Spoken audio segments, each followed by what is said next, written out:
Hey, everybody. Welcome to another episode of the Church Leadership Lab, where our goal is to have conversations that empower healthy churches. We are grateful for your time, for you choosing to join us for another episode, another conversation. We have Casey, who is one of your hosts. Hey, Casey. What's up, Scott? I feel like I always start with myself, and I realize that's been rude. So, public apology. This is Casey. One of your hosts. I appreciate that. Well, because we have so many active listeners, they're just waiting to hear it, but they don't know if I'm here because it's always, so thank you. We probably lost some listeners. They're like, this Scott guy. That's exactly what happened. Always coming in hot. Like, hey, I'm Scott. Welcome. It's like, okay. Like, I'm out of here. Yeah, we've had enough. Who do you think you are? I guarantee that has not happened even half of one time. So I think we're okay. All right, good. I can rest easy. You can. Well, we got to not too long ago sit down at a conference with some people in person and provide some or have some really cool conversations, and now are able to provide those for some of our listeners. And so we've been doing a few of these, and man, they were awesome. The conversations, I know you and I both reflected on just really enjoying sitting down in person, having these conversations, and kind of the whole experience. Yeah, I don't want to give anything away because you're going to do this amazing intro of who this guest is, but this was a really impactful conversation for me. I learned, I don't want to give anything away. Like, I learned a lot just from the few days, and we had multiple conversations, not just the one that we're about to share. But since then, this person is going to co-present at another conference with me week after next. The work that they do is really, really cool in an area that is not fun or exciting. It's not a good topic, but it's such an important topic. And the work that they do is so meaningful. Yeah. They just really hit. I don't know if it's because I'm a parent. I don't know if it's because I'm a woman. I'm like sensitive. I don't know what my problem is, but they made such a really big impact on me. I'm so glad that we met them and had this conversation. Yeah. And obviously, I mean, this is our conversations with Jeff Dalrymple, Executive Director for the Evangelical Council for Abuse Prevention. And I mean, the work that they're doing is so important. It is heavy, but it's so needed and is addressing a problem that needs to be addressed. And I think, we kind of joked a little. I don't know if joke's the right word, but basically said, I mean, the goal is for them to not need to exist, right? Like that's what we want to work towards. But until then, the fact that they do and the work that they're doing is so important. So that's not unique to you. I felt the same. And, unfortunately there are a lot of difficult stories, some of which I, know from people firsthand in my life that, a church didn't have some of this stuff in place, and things happen that are really, really difficult. So, yeah, I think you used the right word. It's a heavy topic, but I'm also so thankful that Jeff and his team exist and that they are doing what they're doing and that churches are learning about them, and we can help amplify their message and partner with them and say, hey, this is a really, really great organization. Learn, get involved, sign up, get accredited, do all the things like right now. Yeah. 100%. And obviously we have links to all that stuff in the show notes. But yeah, we really enjoyed our time with Jeff, who, as I mentioned, serves as the executive director for the Evangelical Council for Abuse Prevention. He's an organizational leader whose leadership experience includes roles in public safety, higher education, non-governmental organizations, and parachurch ministry. He served as the vice president at Southern Seminary in Louisville from 2008 to 2016. He's an elder at Sunrise Community Church and owner of Lumino Global Consulting and Coaching. He's married to Crystal, and they're the parents of JJ, Cassie, Catherine, Kylie, and they reside in Jacksonville, Florida. And so enjoy this conversation that we had with Jeff Dalrymple. Well, Jeff, thanks so much for taking the time to chat and to be with us. One of the things that we like to ask everyone on the podcast, there's the public bio, right? It's going to make the conference speaker bio, whatever it might be. But there's always a couple things outside of that your friends and your family would all know about you. So what's something for you that would fall in that category? That's a great question. So I'm originally from Los Angeles, and as a kid, I was a part of Awana. Yeah. And it's actually part of my testimony of like how the Lord saved me was like as a kid, like it wasn't just running around the circle. If anyone knows from anything about Awana, but memorizing those Bible verses, part of my testimony that like when I turned 19 and just had a low point of my life, those Bible verses just kind of like, like a light bulb lit up my mind. And I, at that point, repented, turned to Christ, and my life has never been the same since. Wow. So it's like those were like there which is a great encouragement to anyone listening who are pouring into, kids ministry. Seeds. Yeah, those seeds. You never know when they might kind of break through and flourish. Or the children's leaders going, "Dear Lord, these kids, what is happening?" And you're like, little do you know. Or a rebellious teenager, and you're like, what's going to happen? This, this is not going to turn young out so person good. is like making poor decisions. Like, what's going to happen? And there's hope. Jesus is in the business of saving lives. Yeah. Changing lives, saving lives. So I have to ask, and those listening can't see, but if you're watching, you have a blue heart pin on your lapel. Can you tell me what that is? Yeah, Corazon Azul. So it's a blue heart, and the First Lady of Guatemala gave it to me.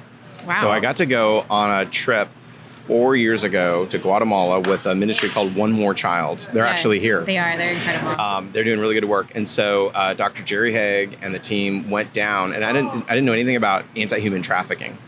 And so it was a workshop to train the Guatemalan government on anti-human trafficking efforts. And so I just got to tag along. And that was my introduction to the problem of human trafficking. Wow. More so than ever before in human history, human trafficking is a major, major issue. Yeah. And of course, as Christians, we believe that every person is made in the image of God. Right. And so our responsibility so it's a reminder. I didn't mean to go off on anti-human trafficking, but that's why I wear it as a reminder that this is a problem in the world today, even in the United States. Yeah, that's very cool.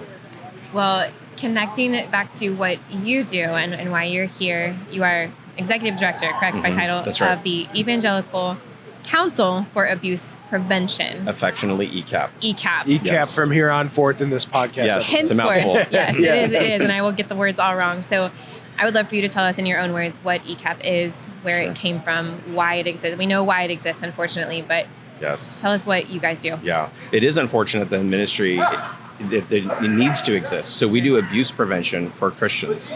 Our main focus is we've developed industry standards for child protection in a ministry context. So we're talking to churches, Christian schools, camps, anywhere where children are in the care of a Christian ministry. But even beyond that, we want to raise awareness of the problem of abuse. And so when we talk about abuse, we're talking about sexual abuse, physical abuse, neglect, sometimes spiritual abuse.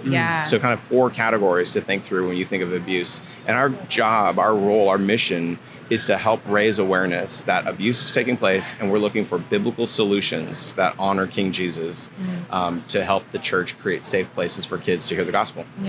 Well, I think a lot of people might say, what do you mean abuse in the church? The statistics are staggering. I know a couple of them. I'm sure you know them by heart, unfortunately. But when we say children, we're talking about under 18. That's right.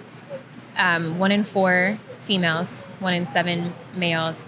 And that's just sexual, correct? That's not sexual abuse. That is the broader statistics for our culture. So the CDC, so the U.S. government, CDC, has provided those statistics. That's not in a ministry context. Sure. Okay. We don't actually have the best statistics on that in a ministry context. We know it happens. We know that the Catholic Church, the Southern Baptists, the PCA, almost every denomination has experienced some sort of abuse scandal within their context, and have handled it in a variety of different ways. That's right. And so our mission is strictly on prevention. We want to help ministries get this right so that abuse will, so Lord, help us God, right? That there would be no more victims of sexual abuse ever again. Yeah, it'd be ideal if your organization didn't have to exist, right? That would ultimately be the goal. That's right. Well, let's work you out of a job. I'm ready. I'm ready. No joke. Yeah.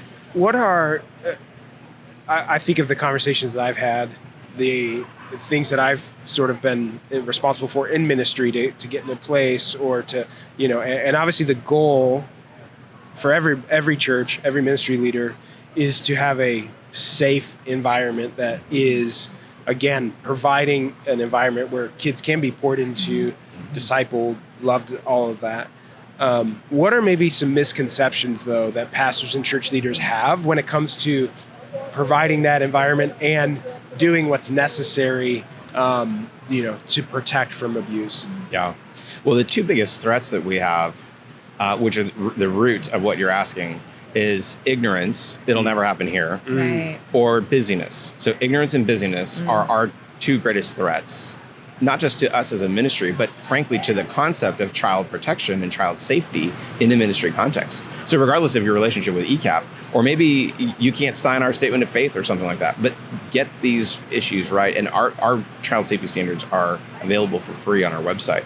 But I would say everything, the challenges are rooted in ignorance. It'll never happen here. And busyness of like, oh yeah, I understand I need to do that, but Sundays are coming. Yeah. And we've got to just work on just getting to next Sunday. They never dedicate the resources of their time to get this right. Yeah. Right. It's like a prioritization challenge. That's right. Yeah. That's right. Yeah. So other misconceptions are that I do background checks. And I know Protect My Ministry does background checks. It's really important. You should still do background checks. Right. But if you are putting all of your hope into doing background checks, you're going to be disappointed when you realize that background checks are flawed. Yeah. I'll give you an example. Yeah, Can I give an into example? that? Yeah, because I think some might hear that and go, we do background do you checks, mean? great, we're Yeah. good. Yep. Check that box. Yeah. Well, and I think that's the danger is you check the box and maybe you did it once and it's 10 years have gone by. You need to do it ECAP recommends every 3 to 5 years you do background checks. Okay. So some of the challenges with background checks, I think we could do a whole podcast for an Absolutely. hour on Yeah. background checks. It's complicated. But in short, for the layperson, I would say, first of all, that doesn't cover the first time offender, right? So what is a background check? It's showing you your criminal record, that you have some sort of history.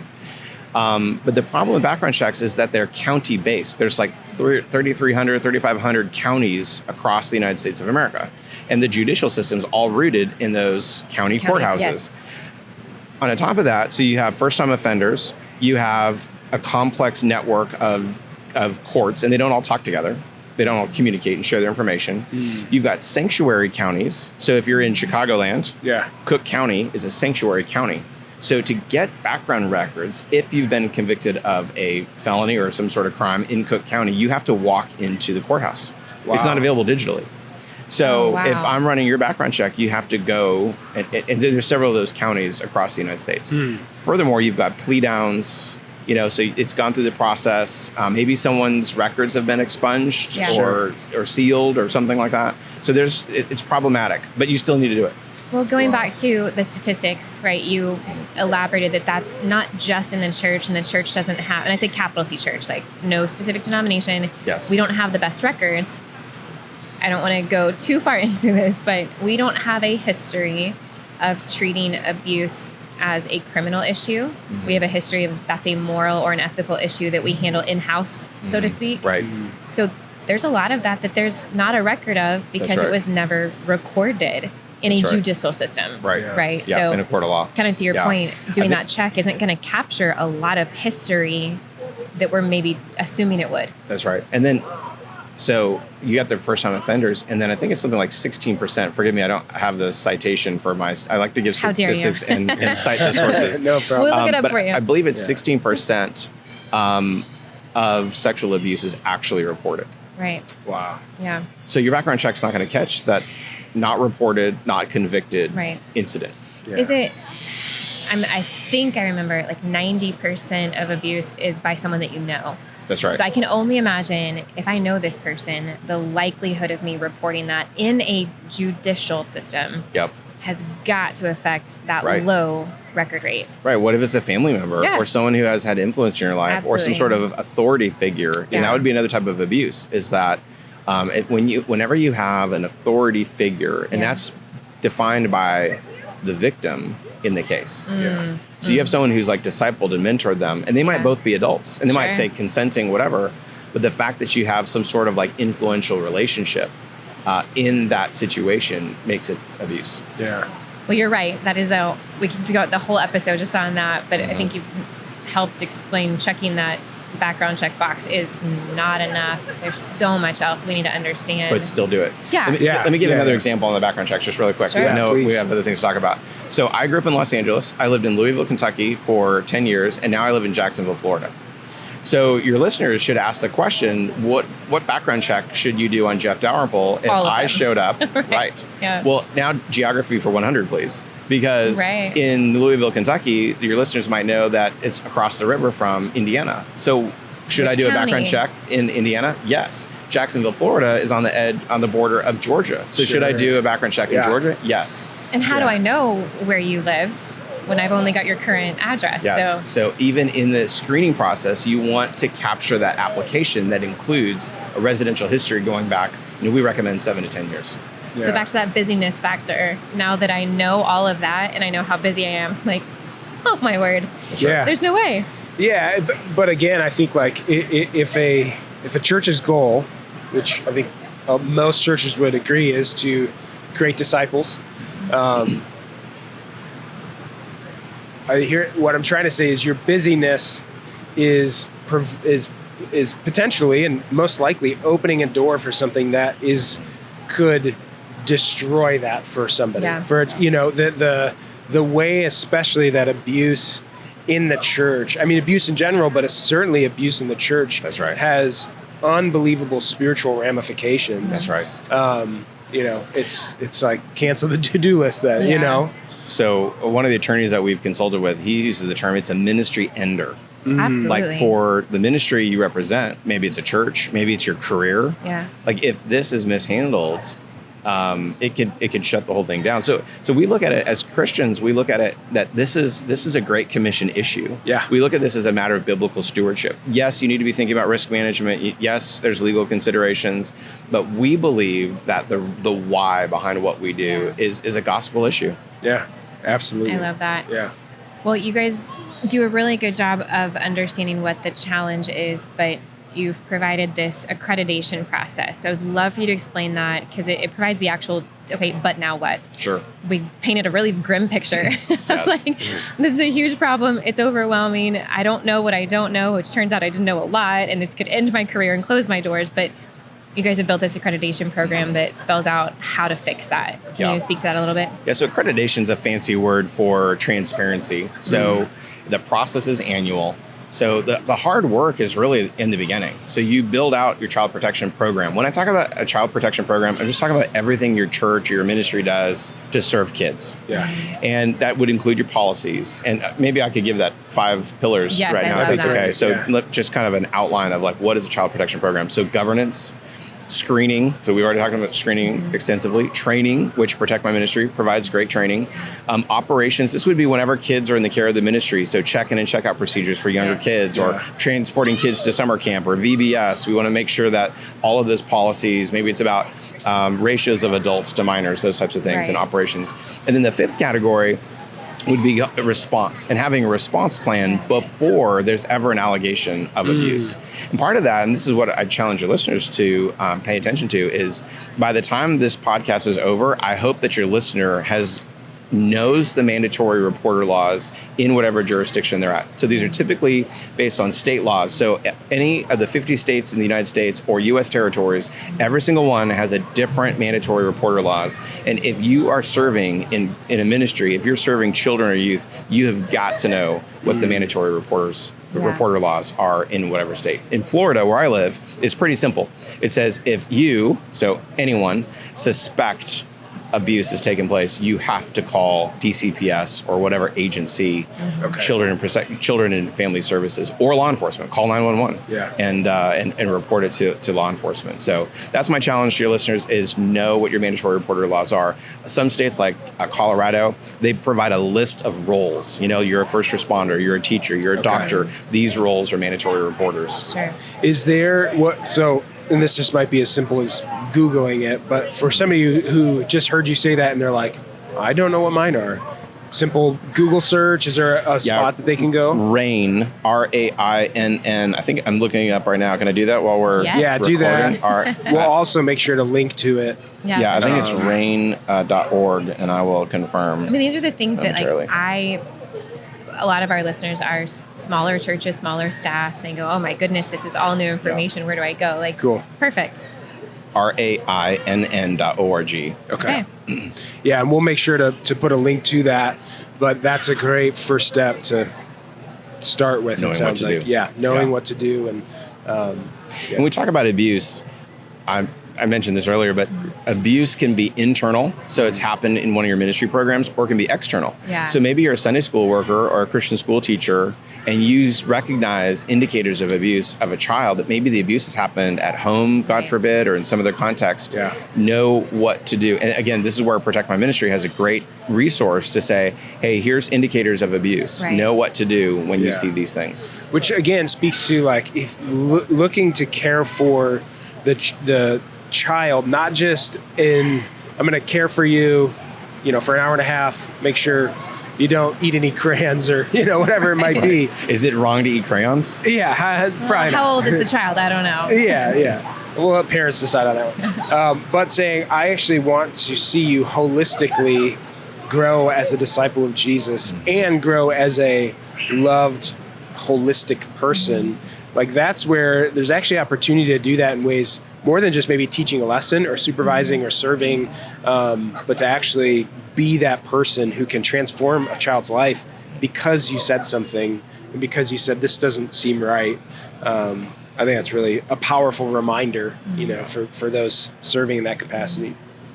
And I love the thought that, I don't love the thought, but it's an overwhelming thought that someone could be called into ministry and think, I'm going to be a preacher and I'm going to speak the gospel. That's going to be great. All of a sudden, you're shepherding a congregation that is in the community, and they are bringing into your church things that happen way outside of your four walls, including abuse and neglect and things like that. So now you all of a sudden need to be equipped and trained to build disciples. That's right. You maybe never saw that come in, but that's what I love. You guys provide not just screening, but then the training, signs and symptoms, not just for your staff, but your workers, your volunteers. Yeah, that's right. They know what to do and how to respond in an appropriate way so that we can build disciples. Yeah, so if you're wondering what should that training include, ECAP, through our standards, provides a list of criteria. Your training should include the mandatory reporter laws and what are common grooming behaviors and what are indicators of abuse. These would be things that every frontline worker, right, every volunteer, every employee that works with children or youth before they ever have access to those children or youth should all be trained on. Yeah. Awesome. We're going to link to all of these resources because there's so much, and you guys make a lot of stuff available totally for free. That's right, on our website. Yeah. So we're absolutely going to provide that. You hosted a session earlier today that I sat in on it, and it kind of just blew my mind a little bit. You had a panel of great speakers who have also great books and resources. It just kind of melted my brain for a little bit. So I'd love to provide those resources as well. But you asked them a question, or maybe it was a audience question. I would love to ask you, and you asked, is there hope? It's bleak and the numbers are staggering and it's seemingly not getting any better, but is there hope not just for the church, but for children that are in our churches? And you asked them, but can we ask you? Yes. Yeah, no, that's a good question. Well, yes. So I'm a Christian, and I think that's really where my hope starts, is ultimately, I think that there's a lot of very well-meaning Christians who, like you talked about, their calling is to make disciples. We share the gospel and we make disciples. One day we're going to stand before King Jesus and give an account for our lives. And I think that motivation, people who are called to ministry want to get this topic right. And that gives me hope that because their heart's in the right direction, and we're human beings, right? And so motivation's always a delicate balance, you know? But I think as we first and foremost are following Christ and being disciples that are making disciples, and we think about that stewardship conversation. Yes, it does give me hope. It does give me great hope for the next generation that there are thousands of people called to do ministry. Some of it's full-time vocational ministry. Some of it's volunteer. I started off, you asked me about my background, and I mentioned Awana. But there's so many ministries like that, where adults, Christ followers, are sacrificially giving their lives to serving the next generation. And that's my hope, is that those people who are faithfully serving week in and week out at churches, at schools, camps, wherever that might be, that they want to get this right, and that they're going to hear the admonition and take advantage of the resources that are out there and actually work to create that safe environment. I think there's hope because people are understanding. They're kind of waking up and realizing through sad stories. Okay. But I think we as Christians are called to action. Yeah. And I think that's where the hope is. Is that too, because I could imagine living in this world, you're confronted with a lot of seeing the dark side and seeing where things go wrong. I'm just curious personally, is the opportunity in front of you to, like, does that continue to fuel you and maybe keep you from a place of, oh my gosh, this is heavy? You know? It is heavy. It's dark. I get a handful of phone calls every week from a pastor who says, this happened, what do I do? Yeah. And that's discouraging because it continues to happen. And so, it is dark. I've got some really good friends in my life who help hold me accountable and counseling resources. So personally, me and our staff at ECAP, that like keeping us cared for is really, really important. And I think that's true for counselors in this space as well. Like your own soul care and your own well-being is really, really important. But it can be dark. It can be discouraging. But I think that we're taking some good steps in the right direction. And I want to encourage us all. We're all in this together. ECAP and ministry brands and Protect My Ministry and those who are listening, who are on the front lines. Let's work together to get this right. For the sake of the next generation and for the sake of our witness before a watching world. It's a big deal. Let's work together to get you a little early retirement where you just close the doors because it's not needed anymore. We're ready. We fixed the problem. That's the goal. So we're actually thinking through beyond the United States and really wanted to go upstream. So some of the resources that we're talking about right now in development is not just helping those ministries create safe places, but actually equipping parents to have age-appropriate conversations with their kids. Because we believe that's actually, those people are even more on the front lines. Like if I can, help you talk to your kids again, at an age-appropriate level, how to recognize abuse, how to resist it, to be able to say no, maybe to an authority figure, and then how to report it. So recognize, resist, report. 3 nice R's for you. It's a 3-point sermon right there. It's perfect. Or something, So that's what we want to do is really equip parents, and then translating those resources into Spanish, French, and then expanding and serving other countries. Because this is not just an American problem. This is a sin problem. This is a Genesis 3 problem, and it's worldwide. Gosh, that's really good. Well, one thing that we ask all our guests on the show, again, these conversations are meant to empower healthy churches. There's a lot of components to what makes a church healthy, but we'd like to hear our guests speak to that. So in your opinion, what's one essential component of a healthy church? Oh, man. Related to the topic, I would say getting this right. Making sure that it's not just a fad. Making sure it's not just something that we do now, but it's something that we've put the systems and processes in place to make sure that in 5 years from now, in 10 years from now, we're going to not just get child protection right and kind of rest on our laurels, but really strive to continue to grow and excel still more. That's good. That's good. Awesome. Well, we do something called the Final Five on this, where we do a little more rapid fire. So we're going to do that. The first one is this. What's one book that you'd recommend to church leaders? Oh, man. So Safeguards, again, on this topic, is for parents. So the author, Julie Lowe, wrote Safeguards, and it's about safety, and it's helping parents and guardians, so like grandparents and single parents and blended families. Like, it works for everybody, but I'm just kind of using parents in general. Helping them have those conversations. So I was just talking about that book, Safeguards. It would be the recommendation. Starting at home. Yeah, absolutely. What is the last thing you listened to, like on Apple or Spotify or? Oh man, so guilty pleasures. It's more of a geek answer than anything else. So that's fair too. My master's degree is in international relations, and I love world news. It's kind of my sports. So I listen to the BBC World Service, and that might have been my last. BBC today? Well, you don't have time for that, but Ukraine and so that's what I listen to. All right, what about this? What's your favorite piece of technology? And you can't say your iPhone or smartphone.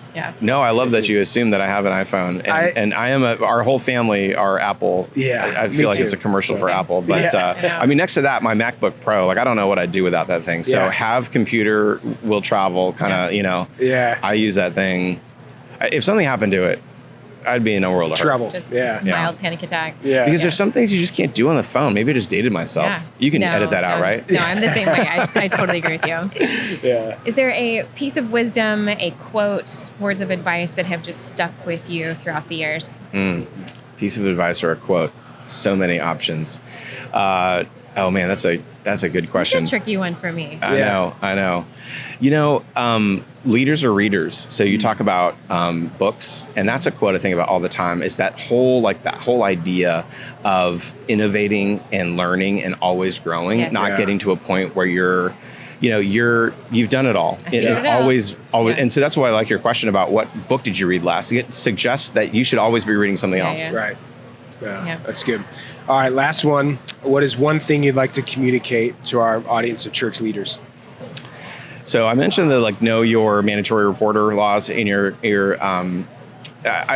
state. I'd probably say take one step forward towards understanding the problem of abuse and what you can do to be a solution. Yeah. And let's assume I have no idea what that one step is, and I am an overwhelmed, on the edge pastor. What is the one thing that I can do? Well, I mean, I don't want it to make it sound so much like a commercial, but our website is loaded up with free resources. Yeah. So you can go to great. ecap.net You to can be a figure commercial, out. that's all right. Yeah. Yeah, it's a good So go to commercial. ecap.net and start today. Tap into resources, ask Yeah. questions. That's part of the continuous learning, right? Yeah. Is to ask for help. You said the When- very first thing was we fail from ignorance. So maybe admit that I Yeah. have no idea what I'm doing, Yep. but start learning. I'm sure there's someone in your congregation, pastor, right now that you can go say, hey, I'm totally swamped. Will you help me with this? Yeah. Absolutely. And people are going to be like, oh my goodness, yeah. Yes, I would love to I'm keep hearing our about children this safe. across the country right now. Volunteers are popping out of the woodwork to say, absolutely, I'll help with that. You don't have to pay me. Yeah. I will dedicate my time to administratively do this work. 100%. So good. Ask for help. Yeah. Yeah. Ask for help. Yeah. Jeff, thank you so much for your time today, just to share your wisdom, direction, guidance. Thanks for having me. And certainly what you all are doing as well, because it's needed. I know we've said a few times we wish it wasn't needed, but it is. And so you're doing really great work, and we Thank you. appreciate it. Thank you. Thanks for what you all do. Appreciate it. Thank you. Take care. This episode of the Church Leadership Lab podcast is brought to you by Ministry Brands, the largest provider of church technology software. Over 90,000 churches rely on Ministry Brands for their single platform solution that brings together all the digital tools a church needs. From online giving to websites to church management software and more, Ministry Brands is leading the way in simple to use, innovative solutions, all with the goal of empowering healthy churches. To learn more, visit ministrybrands.com.